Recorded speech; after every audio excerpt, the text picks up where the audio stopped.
이봐, 할아버지. 내 건물에서 당장 비우라고 몇 번을 말해야 알아들어? 이런 오래된 책들이 뭐가 그렇게 중요해서 고집을 부리는 거야? 박준혁은 지혜의 숲 헌책방 문을 발로 차며 들어왔습니다.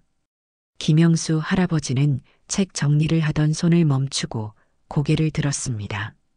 그의 눈빛은 나이에 맞지 않게 강인했고 목소리는 흔들림 없이 차분했지요. 이 책들은 단순한 종이가 아니라 누군가의 꿈이고 희망입니다. 내가 왜 비워야 하는지 이유라도 제대로 듣고 싶군요. 박준혁은 비웃듯 헛웃음을 터뜨렸습니다. 이유? 돈이지. 이 낡은 골목을 고급 상가로 개발할 거야. 당신 같은 늙은이가 버티면 뭐해? 결국 세상은 돈 가진 자가 이기는 법이니까. 서울 청계골목 구석 50년 된 목조 건물 사이에 자리한 지혜의 숲 헌책방은 마치 시간이 멈춘 듯한 곳이었습니다. 문을 열고 들어서면 오래된 책 특유의 향기가 코끝을 간지럽혔고 나무 서가에는 세월의 흔적이 담긴 책들이 빼곡히 꽂혀 있었지요. 낡은 독서등 아래 작은 테이블마다 학생들이 열심히 공부하는 모습이 보였고 한쪽 구석에는 무료로 제공되는 따뜻한 차와 소박한 간식이 놓여 있었습니다. 이곳을 40년 넘게 지켜온 김영수 할아버지는 78세의 나이에도 매일 새벽 5시에 일어나 책방을 정리하고 밤 10시까지 불을 밝혔습니다. 할아버지, 제가 내일 대학 면접이 있는데 너무 긴장돼요. 이민지는 책방의 단골 손님이자 할아버지가 특별히 아끼는 고등학생이었습니다. 홀어머니와 살며 대학 진학을 꿈꾸는 그녀에게 이 책방은 유일한 피난처였지요. 긴장할 필요 없어. 너는 충분히 준비했으니 너의 열정이 면접관들에게 전해질 거야. 할아버지의 따뜻한 격려에 민지는 웃음을 되찾았습니다. 그때 책방 문이 요란하게 열리며 건물주 박준혁이 들어왔지요. 여기 아직도 문 열고 장사하는 거야? 다른 세입자들은 다 나갔는데. 그의 목소리는 책방 안을 가득 채웠고 학생들은 놀라서 고개를 들었습니다. 다음 날부터 책방에 이상한 일들이 생기기 시작했습니다. 수도관이 터져 책들이 물에 젖었고 전기가 자꾸 끊겼지요. 건물 앞에는 공사 자재들이 쌓여 출입구를 막았고 낯선 사람들이 책방에 와서 소란을 피웠습니다. 하지만 할아버지는 묵묵히 견뎌냈고 동네 주민들과 학생들이 돕기 시작했지요. 어느 날 밤 이민지가 혼자 남아 공부하고 있을 때 갑자기 3명의 건장한 남성들이 들어왔습니다. 할아버지 안 계신가? 우리가 좀 정리해 줄게. 그들은 책장을 흔들기 시작했고 책들이 바닥에 떨어졌지요. 민지는 용기를 내어 소리쳤습니다. 그만두세요. 여기는 많은 사람들에게 소중한 곳이에요. 그러자 한 남자가 비웃으며 다가왔습니다. 애송이가 뭘 안다고 이런 책들. 전자책 시대에 누가 봐. 민지의 외침에도 불구하고 남자들은 계속해서 책들을 바닥에 쓸어내렸습니다. 할아버지가 소중히 간직하던 초판본들이 바닥에 나뒹굴었고 카페 테이블은 뒤집혔으며 차와 물이 서가에 쏟아졌지요. 민지는 눈물을 글썽이며 필사적으로 책들을 주워 담았습니다. 제발 그만하세요. 그녀의 절규에도 남자들은 비웃을 뿐이었지요. 그때 책방 문이 열리며 동네 주민들이 몰려들었습니다. 무슨 일이야? 이게 무슨 짓이야? 수십 명의 주민들이 책방으로 들어오자 남자들은 잠시 당황했습니다. 그들 중 한 명이 말했지요. 이 건물 재개발된다고 통보받았을 텐데 그냥 빨리 비워주는 게 좋을 거야. 이 헌책방이 우리 동네에 얼마나 소중한지 알기나 해요? 한 할머니가 앞으로 나섰습니다. 우리 손주가 여기서 공부해서 대학에 갔어요. 학원 갈 형편이 안 되는 아이들이 이곳에서 꿈을 키우고 있다고요. 다른 주민들도 한마디씩 거들었지요. 매일 아침 할아버지가 직접 내려주시는 차 한 잔이 얼마나 위로가 되는지 알아? 우리 아들이 학교 폭력 때문에 방황할 때 이곳에서 마음의 안식을 찾았어. 동네 주민들의 단단한 결속을 본 남자들은 더 이상 난동을 부리지 못하고 물러났습니다. 어차피 시간 문제야 건물주가 가만 안 있을 거니까. 남자들이 떠난 후 모두가 함께 책방을 정리했습니다. 젖은 책들을 말리고 뒤집힌 테이블을 제자리에 놓고 쏟아진 차를 닦았지요. 김영수 할아버지는 한숨을 쉬며 말했습니다. 미안하구나, 다들. 나 때문에 이런 일에 휘말리게 해서. 그러자 한 주민이 단호히 말했지요. 할아버지, 이건 할아버지만의 싸움이 아니에요. 우리 모두의 싸움이라고요. 이 책방은 우리 동네의 심장이에요. 그 말에 할아버지의 눈시울이 붉어졌습니다. 고맙네. 정말 고맙네. 며칠 후 박준혁이 직접 책방을 찾아왔습니다. 그는 이번에는 회유책을 들고 왔지요. 할아버지, 이렇게 계속 버티다간 결국 다치는 건 당신이에요. 내가 이 근방에서 가장 좋은 상가 한 자리 알아놨어요.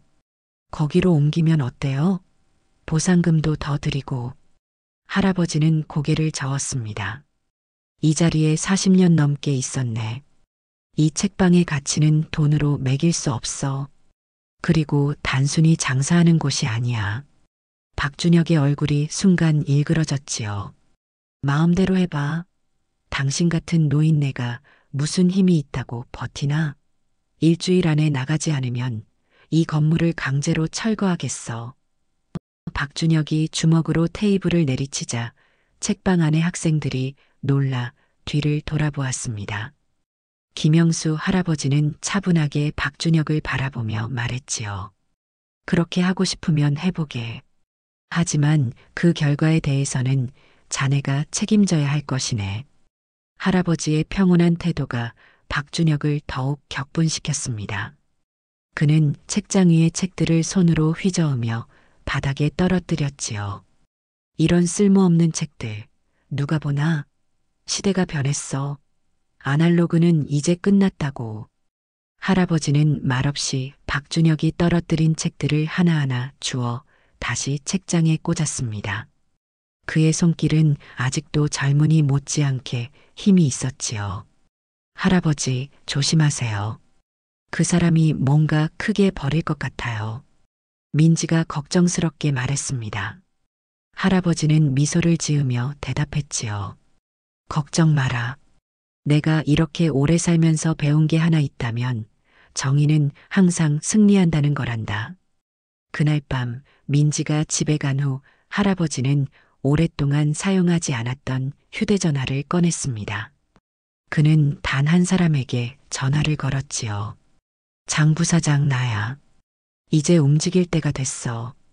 다음 날 아침 박준혁의 사무실에 뜻밖의 방문객이 찾아왔습니다. 문화의 힘 출판그룹의 법무팀과 재무팀이었지요.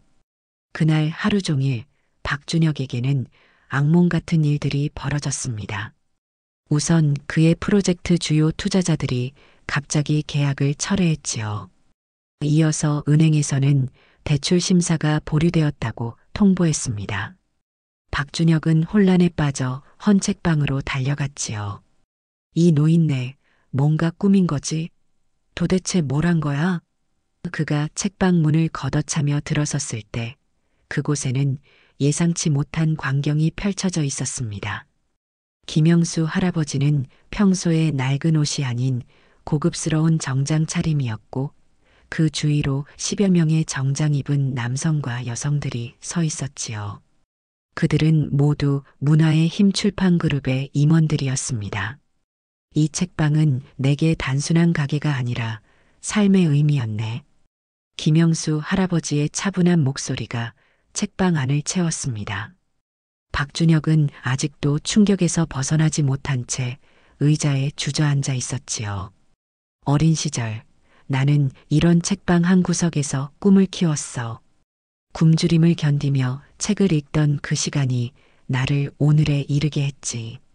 할아버지의 이야기에 침묵이 흘렀습니다.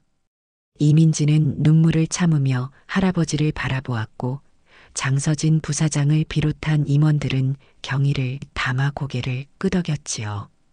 박준영만이 혼란스러운 표정으로 상황을 받아들이지 못하고 있었습니다.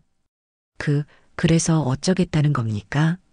저를 협박하려고 이런 쇼를 벌인 겁니까? 장서진 부사장이 서류 가방을 열었습니다. 협박이 아닙니다. 사실을 알려드리는 겁니다. 그는 여러 장의 서류를 꺼내 테이블 위에 펼쳤지요. 첫째, 귀하의 재개발 프로젝트는 여러 불법 요소가 포함되어 있습니다. 적절한 주민동의 절차를 거치지 않았고 환경 영향 평가도 조작되었습니다. 그는 다음 서류로 넘어갔지요. 둘째, 세입자들에게 행한 협박과 강압적 퇴거 요구는 명백한 불법입니다. 셋째, 귀하의 회사가 제출한 재무제표에는 상당한 분식회계 정황이 발견됩니다. 박준혁의 얼굴이 점점 창백해졌습니다. 이건 모함이야. 증거도 없으면서. 그가 버럭 소리쳤지만 장 부사장은 침착하게 또 다른 서류를 꺼냈지요. 순간 박준혁의 태도가 급변했습니다. 아니, 이건 오해예요. 저는 그저 지역 발전을 위해. 회장님, 제발 한 번만 기회를 주십시오. 제가 잘못했습니다. 그의 목소리는 떨렸고 이마에는 식은땀이 맺혔지요.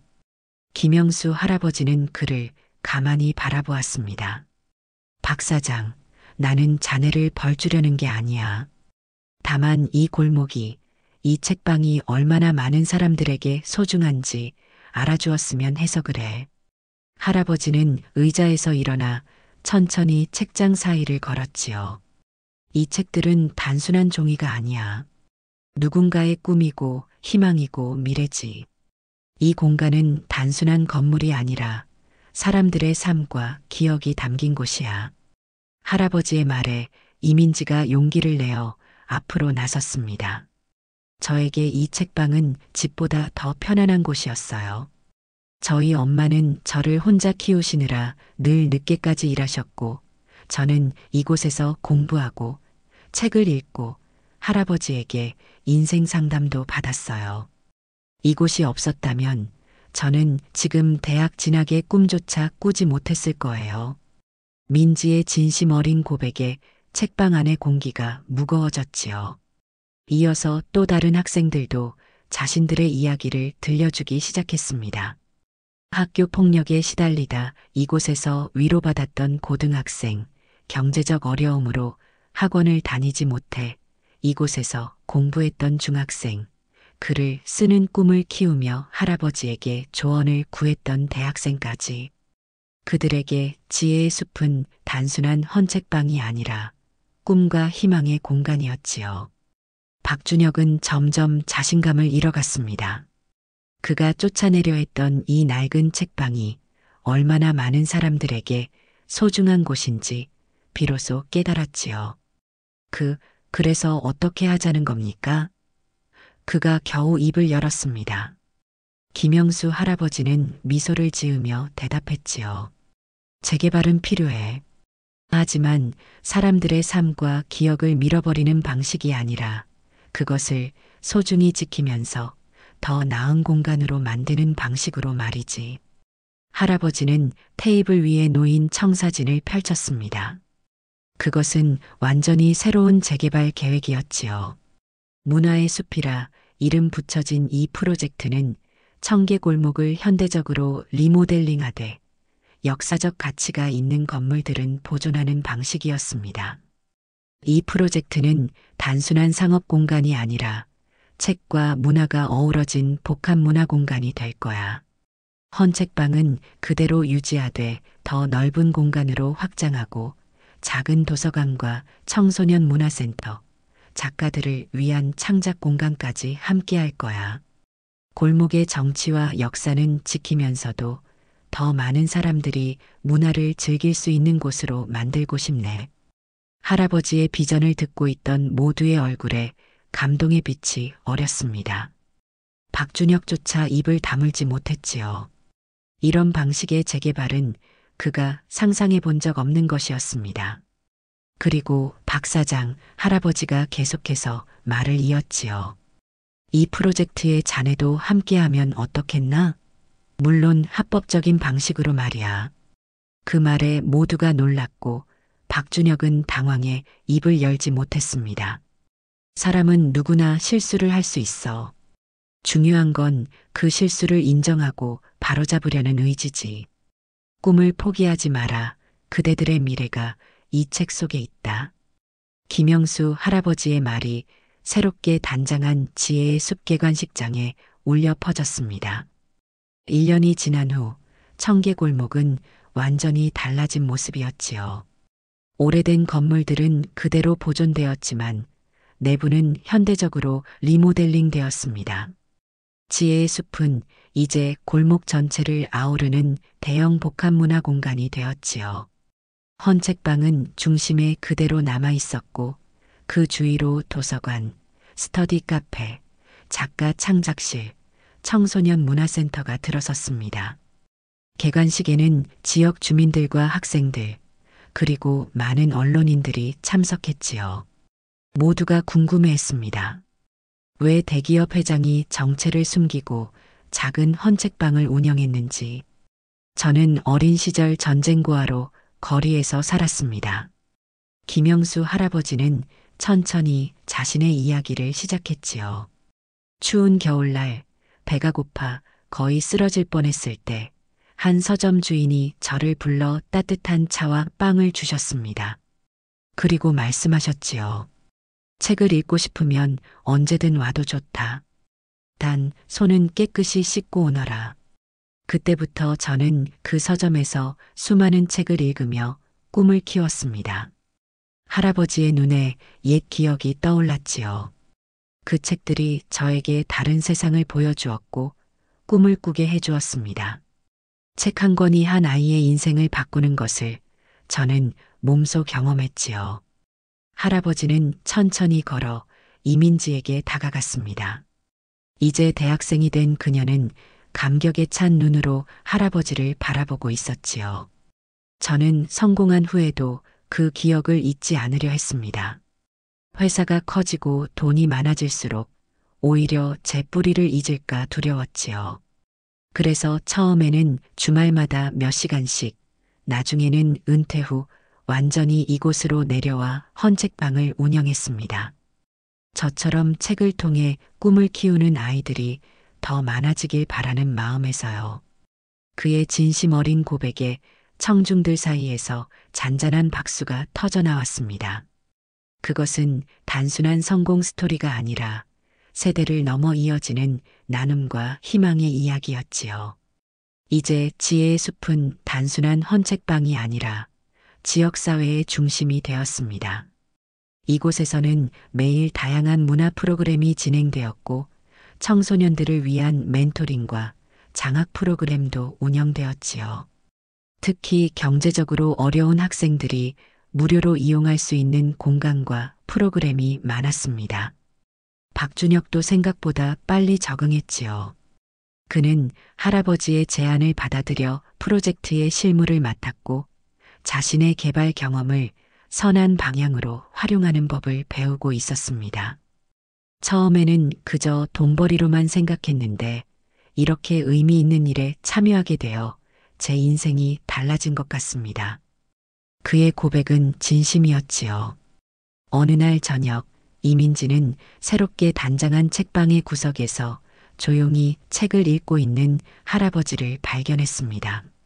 할아버지, 이제 대기업 회장님이신데 왜 아직도 이 작은 책방에 계세요?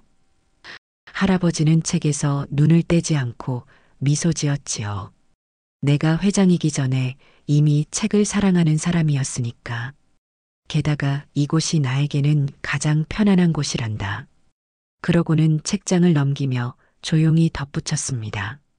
사람이 자신의 진짜 모습을 잃어버리면 성공이 무슨 의미가 있겠니? 나는 그저 내가 좋아하는 일을 하며 내가 받은 도움을 다른 이들에게 나눠주고 싶을 뿐이야. 지혜의 숲의 이야기는 뉴스와 소셜미디어를 통해 빠르게 퍼져나갔습니다. 대기업 회장이 40년간 정체를 숨기고 헌책방을 운영했다는 사실, 그리고 그가 골목 재개발을 위해 자신의 전 재산을 투자했다는 사실이 알려지면서 많은 사람들이 감동했지요. 전국 각지에서 사람들이 이 특별한 책방을 방문하기 시작했고, 김영수 할아버지의 선행에 영감을 받아 비슷한 문화 공간을 만드는 움직임이 여러 도시에서 일어났습니다. 그러나 할아버지는 여전히 변함없이 책방에서 책을 정리하고 학생들의 이야기를 듣고 따뜻한 차를 대접했지요. 그에게 이것은 단순한 선행이 아니라 자신의 삶 그 자체였습니다. 할아버지 덕분에 저도 꿈을 이룰 수 있었어요. 이민지가 따뜻한 미소를 지으며 말했습니다. 5년의 세월이 흘러 이제 그녀는 대학을 졸업하고 첫 소설책을 출간한 작가가 되어 있었지요. 지혜의 숲에서 열린 그녀의 첫 소설 출간 기념 사인회에는 수많은 독자들이 몰려들었습니다. 그녀의 소설책의 노래는 헌책방을 중심으로 펼쳐지는 여러 사람들의 이야기를 담은 작품으로 출간 즉시 베스트셀러에 올랐지요. 김영수 할아버지는 자랑스러운 표정으로 사인회 테이블 옆에 앉아 있었습니다. 83세의 나이에도 그의 눈빛은 여전히 선명했고 자세는 꼿꼿했지요. 내가 자랑스럽구나, 민지야. 항상 믿고 있었단다. 할아버지의 따뜻한 말에 민지의 눈가에 눈물이 맺혔습니다. 사인회가 끝난 후 민지와 할아버지는 책방 구석의 작은 테이블에 앉았습니다. 그곳은 예전에 민지가 항상 공부하던 자리였지요. 할아버지, 기억나세요? 제가 처음 이곳에 왔을 때 할아버지께서 주신 책이. 그녀가 가방에서 오래된 책 한 권을 꺼냈습니다. 낡고 해진 표지의 작은 아시들이었지요. 물론 기억하지. 그때 내가 얼마나 반짝이는 눈으로 이 책을 읽었는지. 할아버지는 미소 지으며 대답했습니다. 그리고 이 책이 나에게 얼마나 큰 영감을 주었는지 아세요? 저도 저와 같은 작가가 되고 싶었어요. 그래서 포기하지 않고 글을 썼죠. 민지의 고백에 할아버지는 따뜻하게 손을 내밀어 그녀의 손을 감쌌지요. 책의 마법이란 바로 그런 거지. 한 권의 책이 한 사람의 인생을 바꿀 수 있으니까. 지혜의 숲은 이제 서울에서 가장 유명한 문화 공간 중 하나가 되었습니다. 옛 모습을 간직하면서도 현대적으로 리모델링된 공간은 매일 다양한 사람들로 북적였지요.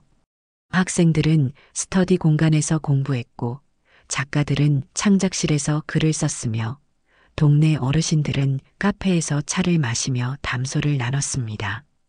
특히 주목할 만한 것은 꿈나무 프로그램이었지요. 이것은 경제적으로 어려운 학생들에게 무상으로 교육 기회와 멘토링을 제공하는 프로그램으로 김영수 할아버지가 직접 기획하고 문화의 힘 출판그룹이 후원했습니다. 이 프로그램을 통해 많은 학생들이 꿈을 키우고 있었고 그중 첫 번째 결실이 바로 이민지였지요. 할아버지, 이제 제가 받은 도움을 다른 사람들에게 돌려주고 싶어요. 민지가 결연한 표정으로 말했습니다. 꿈나무 프로그램에서 글쓰기 강의를 맡고 싶어요. 제가 어떻게 글을 쓰게 되었는지, 어떻게 꿈을 포기하지 않았는지 이야기해주고 싶어요.